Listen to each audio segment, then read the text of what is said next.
Thank you very much. Thank you.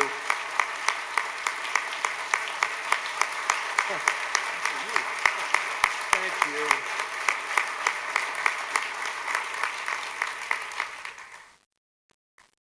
Too many of you know me. You know better than that. Thank you. Thanks for that introduction, President McDavis.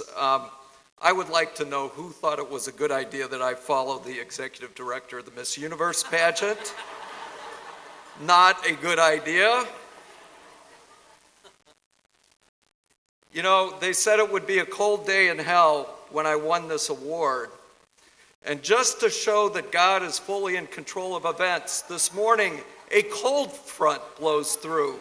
And today's high was 20 degrees below the average for today. I don't know. All right, I am very humbled to receive this award. Two thoughts are rolling around in my head right now. The first is, this is really a big deal. I remember nothing about the day I graduated from Ohio University. Actually, that's not true. I don't remember much. I don't remember who the commencement speaker was. I don't remember who I sat next to, but I remember one thing. I remember a poet, a renowned poet from Kentucky, Jesse Stewart, and he received an honorary degree that day. And he could barely contain himself. He was so proud, very, very, very, very proud, he said, to receive a diploma from Ohio University. It really meant something to him. And somehow seeing that authentic, unfeigned enthusiasm in him made the diploma I was about to receive even more meaningful to me. And so let me tell you, tonight I can barely contain myself. I am not usually the kind of guy to show great emotion, but I am very, very, very, very thrilled to receive this award. I love this school. I love this town. I love this region. I love this alumni association. I love my wife. I love my kids. I love Mark Weinberg. I love Bill Burke. I hate Miami.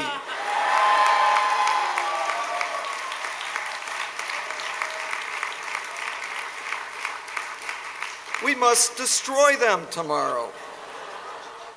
But for the most part, love is flowing out of me.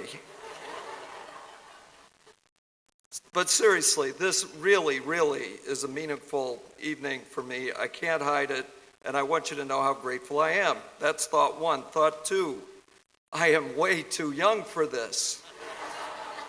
I cannot possibly be old enough to receive such an accolade. Maybe 20 years or so from now.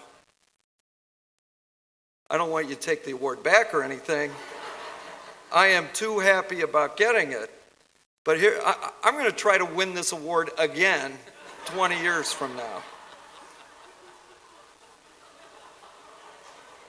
So, because I am so very, very young, my parents are able to be here to celebrate this moment. My mother, Connie, my father, Hubert, proud residents of Athens for 35 years. My father was recognized earlier tonight for his own achievements as a past winner of the Outstanding Teacher Awards presented by this very association. And if there were an award for a long-suffering spouse of emeriti faculty, my mother would have won that very many times previous. So now you may be putting the pieces together. They've lived in Athens for 35 years. He was on the faculty. I must be a townie. Yes, I am a townie. Want to make something of it. It's sort of like being a Marine. There are no such things as former Marines. There are no such things as former townies.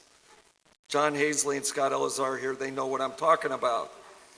But come to think of it, there are no such things as former Bobcats. Once you have the degree, there is no going back. So, a few words about what it means to be a Bobcat. and what the Bobcat brand is all about and why it means so much to me to be recognized in this way. First of all, Bobcats are leaders. We are known to have a little wild streak in us. And the truth is, we are not natural bureaucrats. We choose the road less taken. We take risks. We blaze trails. We don't automatically respect authority in all its forms. We possess the capacity for independent thought, and we know how to have a good time. This is the stuff from which leaders are made, from which entrepreneurs and poets and doers of various persuasions are built. It is part of our DNA, and it's a big part of what it means to be a Bobcat. Second, Bobcats have what psychologists call high emotional intelligence. We Bobcats are on the whole pretty well-grounded people. We are not arrogant. We are not selfish. We are not spoiled. We are the sons and daughters of people who worked hard and played by the rules to give us the chance to get a college education. The thing is, we know this. And so we play well with others. We get life's most important lesson. It comes naturally to us that we are all in this together. We know how to laugh, sometimes at ourselves. We're willing to work and do whatever it takes to get the job done. And when we get knocked down, we get right up again. These things, too, are part of what it means to be a Bobcat. Third point, Bobcats have open minds and big hearts. We have a well-deserved reputation on this campus for openness and tolerance. We tend not to be very judgmental types. Gandhi once observed that the biggest disappointment in his life was the hard-heartedness of educated people. Well, there may be hard-hearted graduates of other institutions, but not here, not us, no way. Can there be such a thing as a racist graduate of Ohio University? I mean, think about it. I'm sure there are one or two of them out there somewhere, but racism and homophobia and just about any conceivable sort of phobia in every respect is contrary to the spirit of this place and the way we think about ourselves. Bobcats are not haters. We are lovers. We are not angry people. Really, we aren't. We are a pretty optimistic bunch. And that's part of our brand, too. Fourth point is that true Bobcats take the words engraved on the campus gate to heart.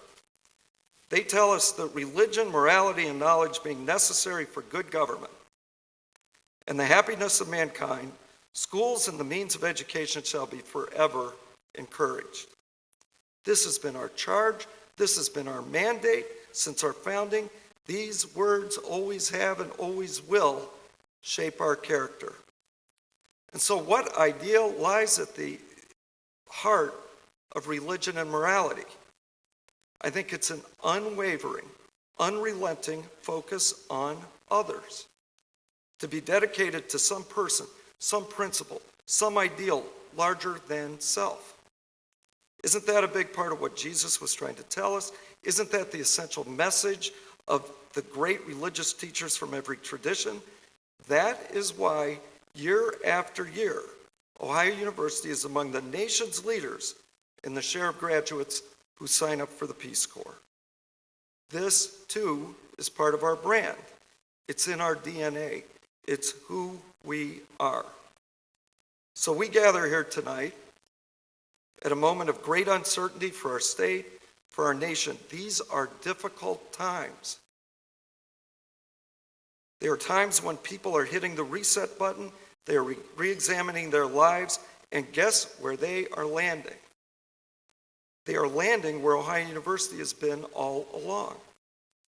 In the years preceding the crash, the recession, whatever you want to call it, when a get-rich-quick mentality was the prevailing vibe, the attributes of the Ohio University brand were out of vogue. But those days are gone. And a university like ours that instills a broader sense of purpose and idealism in its graduates will flourish in this new day. There was a wise man who once said, "Any jackass can kick down a barn. It takes a carpenter to build one." There are plenty of jackasses out there. You may have come across a few. They are graduates of other universities. The obligation of a Bobcat, the core of our identity, the essence of our brand is to be a carpenter. And that is why I am so very, very, very honored to receive this award. Thank you very much.